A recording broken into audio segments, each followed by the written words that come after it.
because I've said this before and I've never put it out there on YouTube or the videos, and I thought the more of those I do, if people are interested in learning about this thing, I just learned a lot from Channel 1 right there about the calorie counts and how many miles you need to go. I mean, that's the first time I've seen that where they said 510 calories in a caramel frappuccino, you'd have to walk for 5 hours.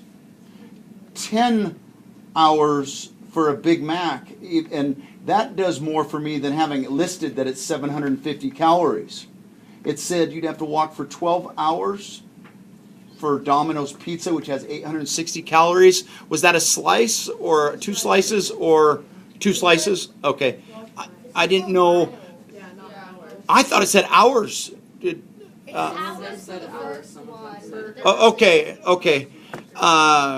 I was confused on that then. My bad. Here's what I did want to say. How many of you remember me talking about how many calories are in a gallon of gas? Do you remember those numbers?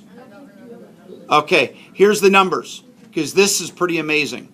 In what brought this all on is I saw that bumper sticker that said burn fat, not fuel, and I thought, how much fuel am I really saving by riding my bike everywhere?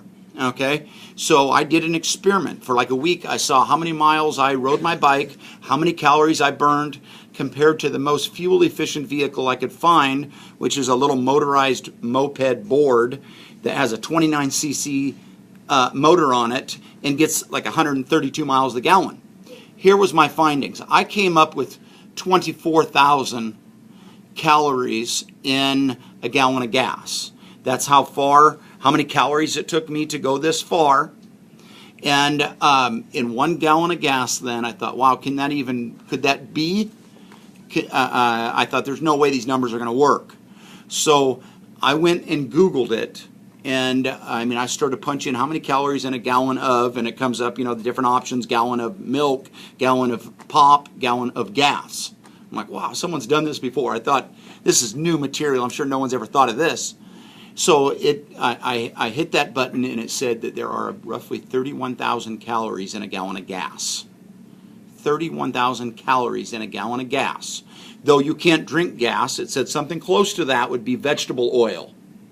Okay, vegetable oil you could drink or consume, though they don't recommend it. Like I'm talking about Mazola, what's that called? So it said I think it's Mazola, not Missoula, sorry. And then what it said on that, Hiller, was they can go the other way and put that in a car, what they call biodiesel. They can burn that vegetable oil. But you can't go the other way and drink gas, obviously. And it said what is even more impressive on that is the fact that if you were a human being, if you were rated miles per gallon, you would get, and I have to think about the numbers here, I think that it said 310 miles per gallon a human would get, when you take the calories into account and that. And it said, but put yourself on a bicycle, and with the efficiency of the wheel and the gears, you would get between 750 to 900 miles per gallon. And that made me feel better about riding my bike, because I go, wow, with that kind of efficiency, you pay a ton of money. And just this week, we found 2 cars that are enclosed cars. One of them's called the Elf, and one's called the Truckit, that are enclosed cars that you can pedal. So they have a cab. You can be out of the weather, have an electric assist. We still haven't found one with electric assist and gas. Okay, this is the first, that bike I had this weekend with the trailer, with the electric trailer pushing the gas bike where I could pedal it also. That is the first one I've ever found that is what I call tribrid: pedal, electric, and gas. Okay, so I just thought that was kind of interesting. I learned a ton from Channel 1 just on that little section about that. Now, there's programs that you can get on apps that you can get on your phone. I have like 3 different ones that all you have to do is scan your food in. You just scan the barcode. It scans in. It tells you how many calories, how many carbs, how many grams of fat, how many grams of fiber, how many grams of protein. And it lists it all out just by scanning the barcode. If it doesn't have a barcode, like it's a piece of chicken, you can just go through the database and find it, and it tells you that. It'll also compare how far you'd have to run, walk, or bike to burn it off. That for me is what makes a difference. If I go, wow, do I want to eat this if I know I got a bike, 15 miles just to burn that off? Okay. I've also tested my metabolism. My metabolism, does anyone remember how much my metabolism is? Metabolism. I thought I've told this class how much. My metabolism is 2466.